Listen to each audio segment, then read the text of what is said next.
This edition of our podcast is brought to you by 360 Health and Well Balanced Nutrition.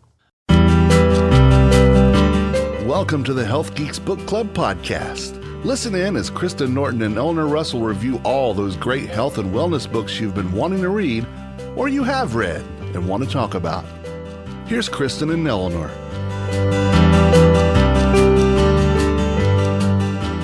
Hey, Eleanor, you know what song I heard on the way here twice? You mean to the studio in your car while you were thinking about what we're going to talk about? Yeah. What did you hear twice? Did they repeat it on the same channel? Well, it's a popular song right now, so it was on a couple stations.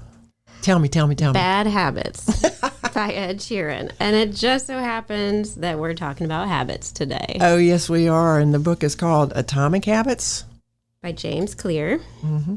Tiny Changes, Remarkable Results. So let's talk about James Clear. Yeah. Who is this guy? Well, yeah, he's a prolific writer and blogger, and it turns out he's a speaker. He has talked to some pretty impressive audience like the NFL, the NBA, and the MLB. Fortune 500 companies take his advice. He has a Habit Academy.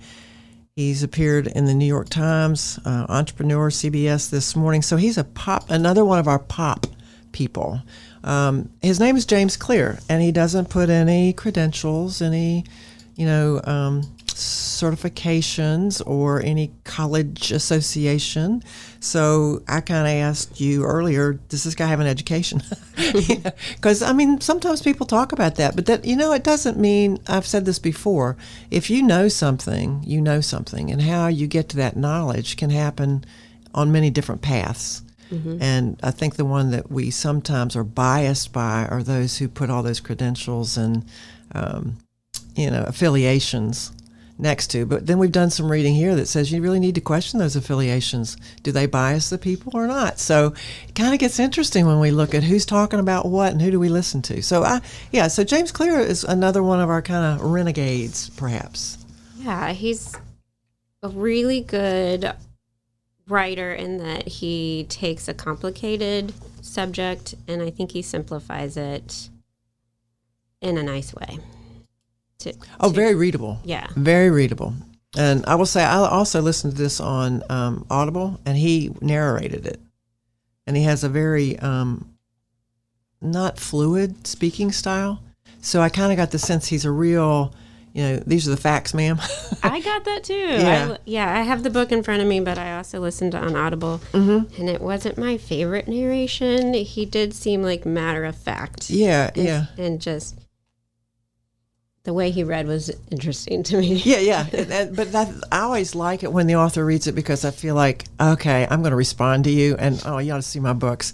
I put notes in, every page about this is what I think about that, or I'll put a happy face if I agree with them. It's like I'm having a conversation with the author. So when the actual author is reading to me, I kind of respond favorably to, now I know a little bit more about you as a person. Right. I can see that. Mm-hmm. That's cool. Yeah. Well, he goes into what it takes to break bad habits, create new habits. He has the 4 laws of habits, and do you want to start with the definition? Well, I still want to go just a little bit further into who and why and what. This is a Penguin Random House publication, so this has gone through a pretty strong editorial board, and it came out in 2018. And that puts it here a little bit current. And he does talk about one of my favorite books. Charles Duhigg wrote The Power of Habit. I love that book, and I love the way Charles wrote. But what this author is saying is he's taken that work and going the next step. And so when you're talking about the laws, I think what James is doing is saying, okay, we understand a lot about habit formation and how our lives are driven primarily by subconscious habit. And some of our habits are serving us and some of them are harming us. And that idea he's offering is, let's look at that. If your habits you want to change, let's explore how that happens. And so I thought that was why his book is written the way it is. It's a nice structured book. the table of contents lays out, these laws, and he drives these laws home, right? Mm-hmm. And then he gives you explanations and developmental ideas as you go through. So instead of just reading the summary, I think it's really worth reading the book, because I think he expands why he's coming to these ideas, and I think it's very helpful. And a lot of times, in books, people are looking for just tell me that what I need to know. But in this book, I think you need a little bit of background with that. Yeah, there were a ton of gems that when I was listening to it, I was like, oh, I want to keep that in my memory. We were saying he's matter of fact. Like, just some of his sentences were really profound and clear, and yes. I need to know that. Yeah. That I can remember this one. Yes. Yeah. Have you read, is it Fogg, Fogg's book called Tiny Habits? I have done his online training. I have not read his book. Because I thought you and I had talked about that before. So both of us have kind of wandered around in the habit literature a little bit. Yes, and this book also reminds me of a book called Better Than Before by Gretchen Rubin. Okay. Many of the same concepts in there. Good. Okay. And then the Tiny Habits by Professor Bogg was also mentioned in here by James Clear. Yeah, and I like it when they're talking about people we've jumped in and listened to a little bit. Yeah. Okay, so you asked me about the first law. Yeah, let's go through. Yeah, the make it obvious. I think underpinning all this is the how our habits form. There's a cue, there's a craving, there's then a response to that, and then there's a reward. And that's where he took Duhaig's thing and inserted that craving idea, and talking about how powerful that desire is. Mm-hmm. So I liked that addition to Fogg's habit loop, I think is what he was calling it. But so you shape the habit sometimes knowingly and sometimes unknowingly, unconsciously. Mm-hmm. So if you're going to be for the change to happen, the first law is you have to make the habit obvious. What did you take out of the obvious thing? Well, a couple things. So a lot of times we have an ambiguous goal, like I want to eat better. Mm-hmm. That's not very obvious because there's several different ways you could eat better. But if you say I want to eat vegetables twice a day, More specific. So that's one of the things I took from it. Yeah. The other thing was the habit stacking, which is really popular, and also what I think he took from Professor Bogg of Tiny Habits is that, you can start with a small habit and tack it on to something that you're already doing. So if you brush your teeth and you want to floss, then as soon as you put your toothbrush down, that would be your cue to pick up your floss and start flossing. Mm-hmm. Have you ever done any habit stacking, or what are your thoughts on that? I think habit stacking is probably powerful. That idea of, I'm thinking of like bedtime rituals or morning rituals. Right. If you're going to get up out of bed, I mean that we all kind of automatically will do that at some point. And then, so what is that thing that you do? Well, maybe you go into the bathroom. Well, if you wanted to exercise in the morning and you haven't kind of prepared that idea, you forget it. And so if you walk past your clothes that are laid out from the night before and you see it as you're going into the bathroom, you're more likely to say, oh, yeah, I want to come out here and put those on. And then once I have them on, I go by the front door and maybe I see... I don't pick up my phone for one. That might be another thing. Something I don't want to do and something I do want to do are kind of interesting ideas as well. But yeah, the setting the clothes out and putting it by the door, those are things that make it obvious. Yes, they make it obvious. And then if I want to grab an apple with me when I go, it's a little easier to then, the eating habit can be stacked with, the exercise habit. Right. You have more experience with helping people stack habits, so perhaps from one of your clients you have an example? Well, I think the biggest thing is, you're already eating a meal. Mm-hmm. So at lunchtime, you're already packing something simple like a sandwich. Well, can you add carrots to that to get in your vegetable? If someone tells me that they want to work out, he talks about setting up your environment for success, and those cues you're talking about, like setting your clothes out. So let's see, I had a client who wanted to ride his bike more after work, and I said, well, what is going to be your first step to do that? Keep my bike in my car. Perfect. All right. You're setting your environment up for success. And then as soon as you walk to your car, you see that your bike is there and you can go on that bike ride. That awareness, that level of self-awareness is big here too. And knowing that you want to change a habit can be an interesting question. But what he's saying is, if you say, I want to be a better person, I want to solve world hunger, something like that, that's so big. He says, do the smaller thing. And his atomic habit idea is to get down to small change.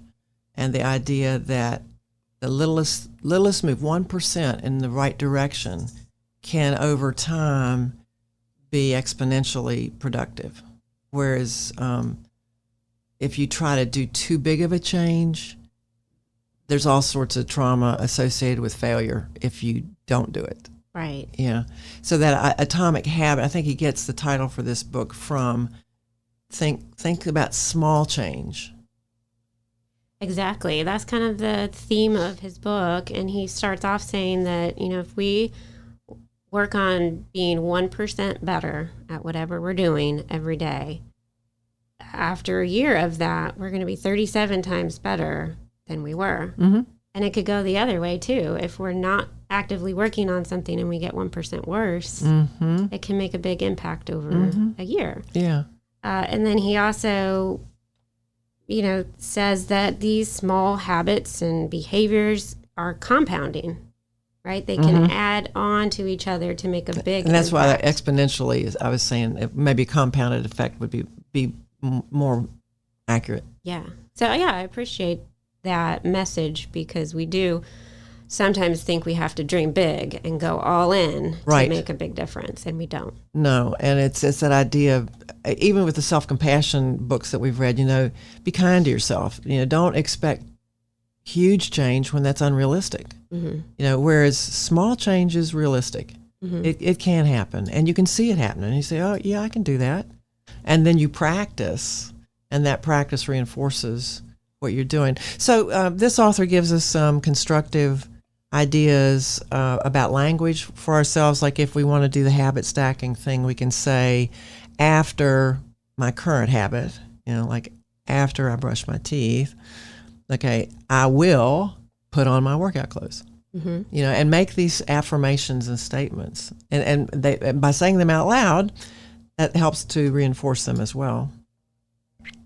Yeah, I don't think he talks about this till the end of the book, but that makes me think about his idea for a habit contract. Oh, yeah. Because for me, I'm a people pleaser. I'm motivated by other people, and that's just my tendency. You're not. We're going to be talking about that probably in some of these books, because I don't think you're alone. I think the social pressures are bigger than we admit. Exactly. But if I just said to myself, after I brush my teeth, I will put on workout clothes, and I didn't do anything else about that, I didn't tell anybody else or put any other accountability into it, I'd probably just let it fall off my to-do list. So I kind of appreciated his idea of a habit contract, where you bring someone else in, you put it in writing, you make it a little more official. Oh, I'll tell you my experience. That was a neat idea. I had experience with that maybe 20 years ago or longer. And I still have the contract that I never signed. It's like something stopped me from signing it, but I knew it was an important document, and if I would sign it, maybe the change would occur. But I did have a professional help on making a contract about a physical fitness habit.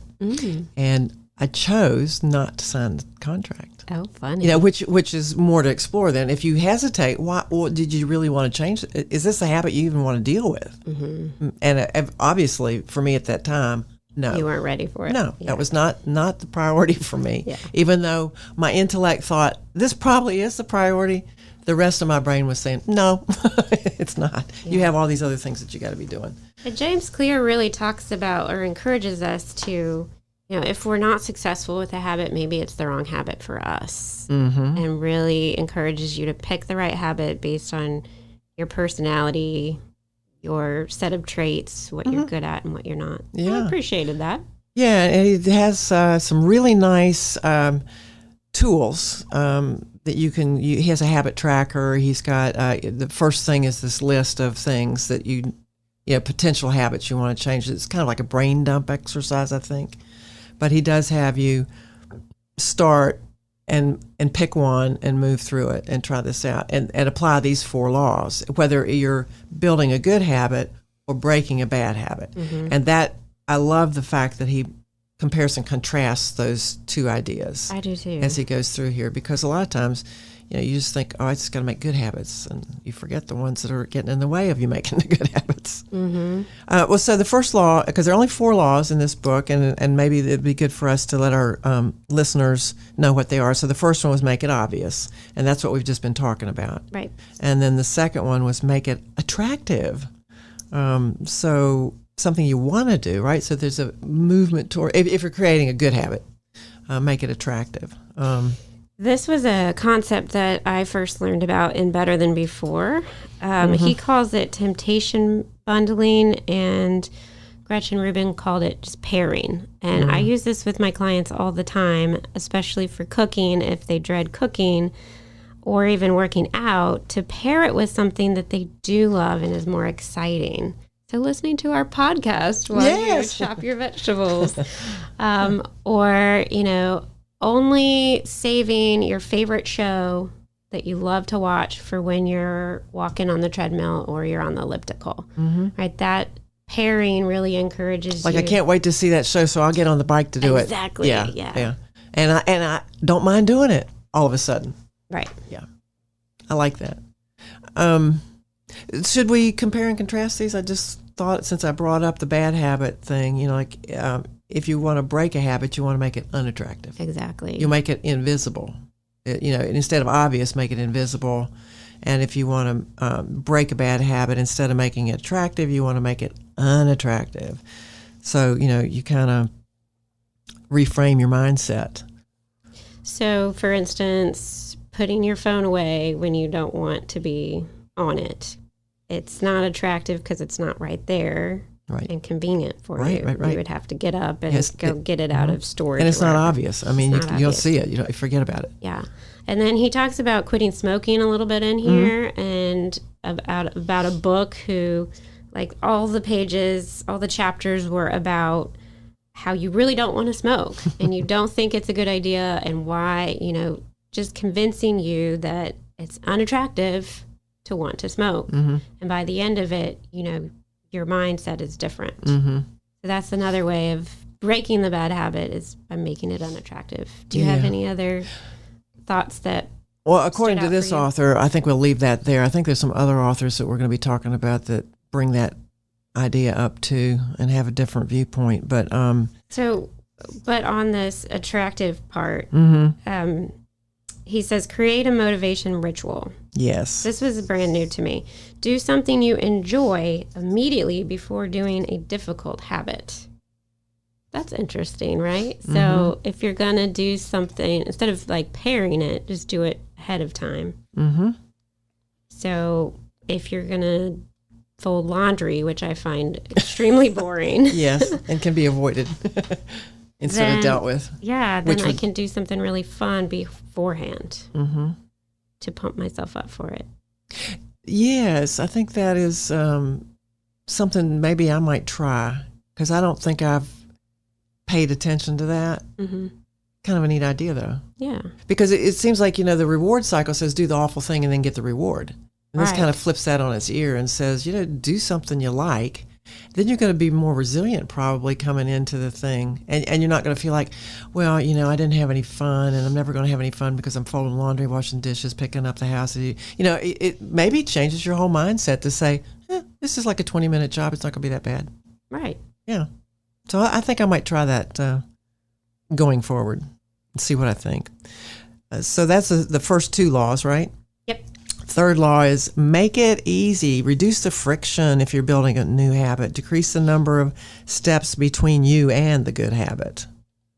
Prime the environment. Prepare your environment to make future actions easier.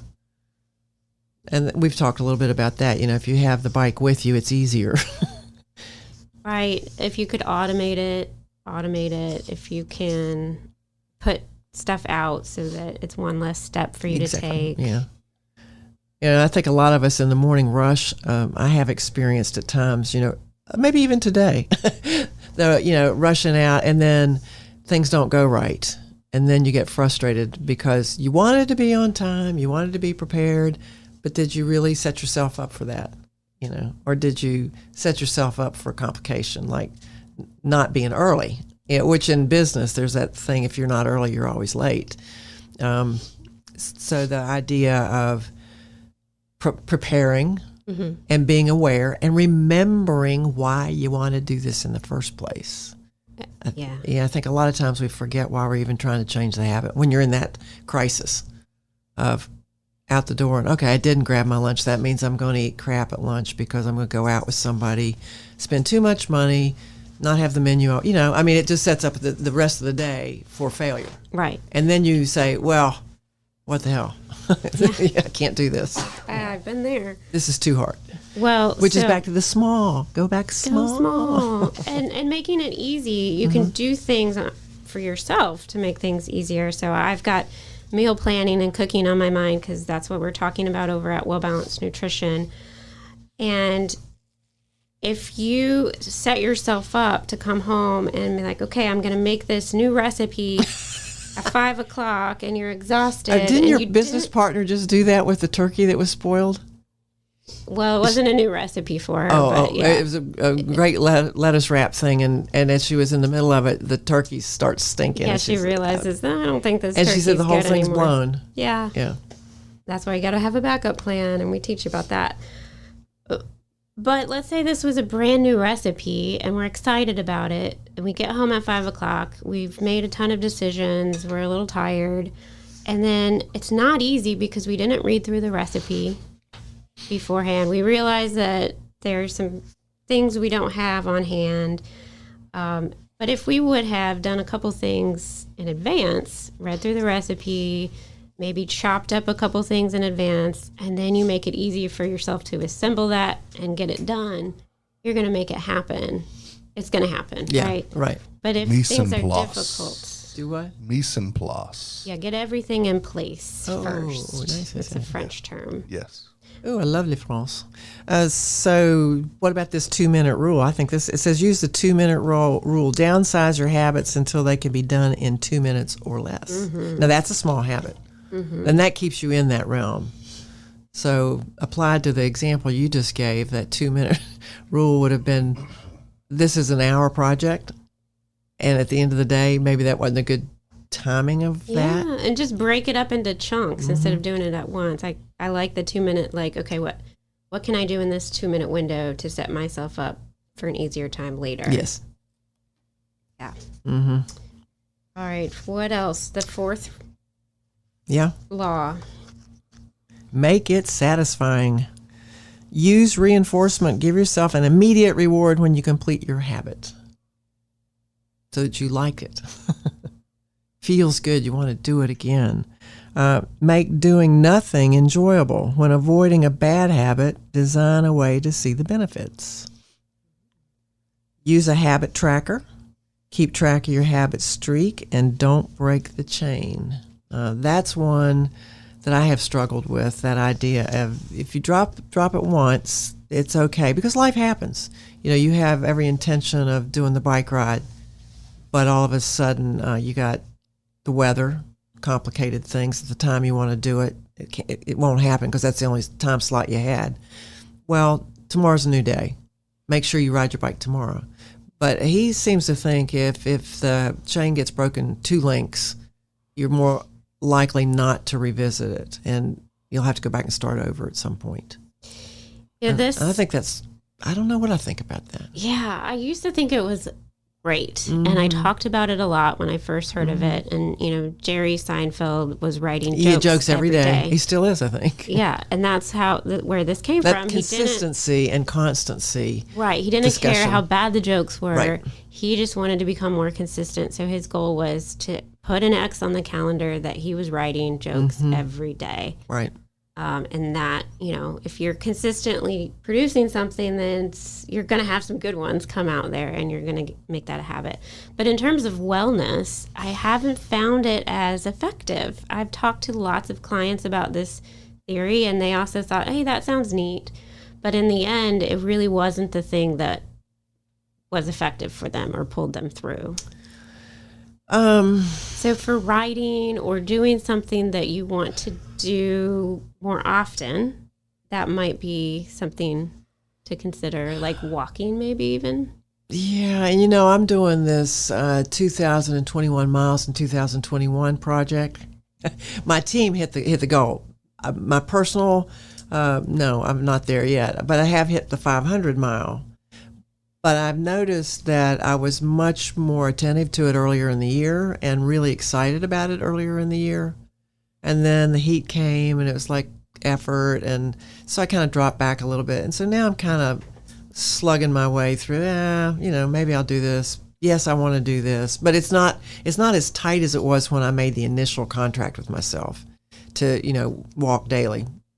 And the other thing was my plank challenge. Now it was a 30-day, and there are so many 30-day challenges out there right now. Have you bumped into those? Are there people doing push-ups for 30 days or this or that or whatever, thinking that if you do it for 30 days, you will have established a new habit, which I'm not sure that's true either. You might be closer to maintaining it, but the idea of breaking the chain, I think, conflicts with me when I think about restoration and reserves and maybe freshness. Like if you take a break, maybe you come back into it with continued thing. But I think you have to have some structure to that break. It just can't be, I'm going to quit doing this for some time. That specificity that we talk about in habit forming, I think, is important. To be very clear about what you're trying to do and within what time framework, at what intensity of attention. So but anyway, he does feel that tracking is important, and I think accountability partners have been something that I've run into in other contexts of when you have a buddy doing things with you. There's a little more that social pressure that we alluded to earlier. It's helpful. It is. It is very helpful. The context, your social context, which is why my team on this Run the Edge, 2021 miles in 2021 is kind of fun, and I'm still connected, is because I do have a team, and they are still walking, and we are in contact with each other. And that social connection is rewarding. Yes, it is. I do. I from personal experience, yeah. Yeah. Never miss twice. When you forget to do a habit, make sure you get back on track immediately. Yeah, so that's kind of, he talked about that after not breaking the chain. So I think not breaking the chain is a good way to remind yourself that, like if your goal is to walk 30 minutes every day, but you only have time for 10 minutes, you're still doing it. So count that. You're not breaking the chain. And then if you do have a break, in my experience with clients, like if it's with their diet, I fell off track. I'm not doing well. No, you just had a bad meal or a less than perfect day. But just get back on track. It doesn't matter that you made that choice. It's the next choice. And how quickly you get back to what feels good, that matters. Yeah. So it's the all or nothing cycle we want to break. Yeah, this fellow was a baseball player and had an injury that set him back, and I think that's what started him on, realizing his life would be different from being an athlete. But he does speak to a lot of athletic groups, and I wonder if that athletic training experience also influences this habit concept that he's got, because they do say for champions, it's the showing up. Even if you don't feel good, you show up and you do it. and maybe you don't do it at full steam like you just were talking about. You had a day where you ate, but you didn't eat the way you wanted to, but you showed up. You were at the table. Literally, you were at the table. And I do think there's wisdom there. Yeah, he talks about how, building a habit is one thing, but what sets people apart who are successful with habits is that you show up, like you said, when it's not fun, when it, motivation wears off and the newness wears off. And we have to find creative ways to stick to it and, the kind of just do it mentality, even when that reward might not be as exciting as it was in the beginning. And that's the challenging thing with habits, I think, is to push through that and just use these kind of tips and tricks to make it easier, but knowing that it's not always going to be fun and games when you're trying to accomplish your goals and get your system down. Well, why don't we leave our listeners with, if you're interested in the habits you have and maybe some that you would like to change, you can get started by making a list of your daily habits. Like, what are the habits you actually have right now? And that is really an eye-opener. I did that exercise, and I suggest everybody else try that, because it can show you that maybe you don't have the habits you thought you had, and maybe you have some habits you didn't know you had.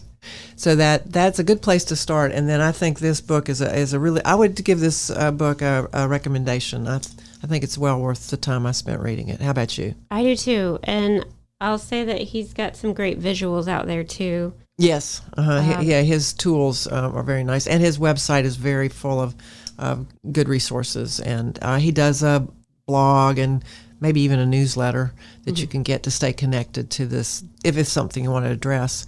And I will say, in my work with 360 Health, we are convinced that what you do daily makes a difference in how well your life goes. And the more intentional and health attentive you are, and it doesn't mean that you have to be obsessed with it, but if you get the habits in place, they pay off big time down the road. And so healthy aging is something that I'm really interested in helping people do. And that means that sometimes some of our habits, if we do them for 20 years, they can be very destructive. If we do them for 20 years, they can be very health building. And so we at 360 Health like to help you find the ones that will be health building. So contact me, Eleanor, at 360healthforyou.com.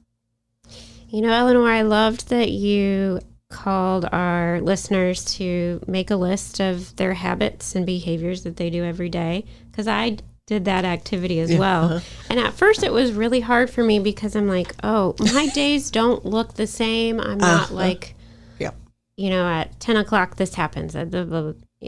Days are just different. I guess maybe that's because of my job, because I'm a mom. I don't know what it is. But at first I had a hard time thinking of habits because I thought they were tied to time.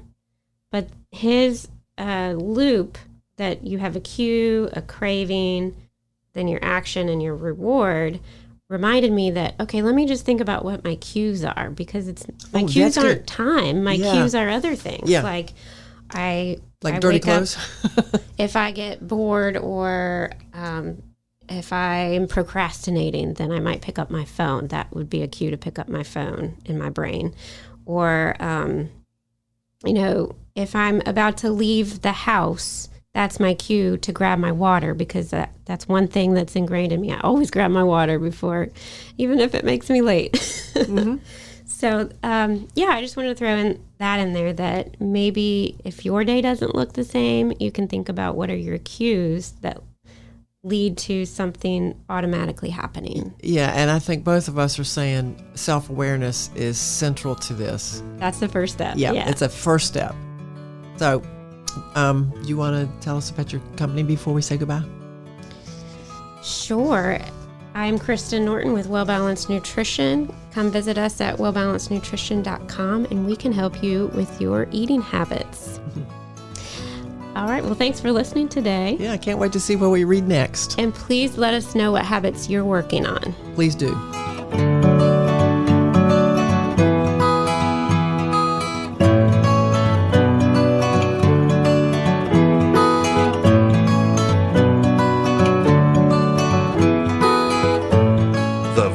opinions stated in this podcast are solely those of the contributors and are not necessarily those of our distributors or hosting company. This podcast is copyrighted, and no part can be reproduced without the express written consent of Kristen and Eleanor.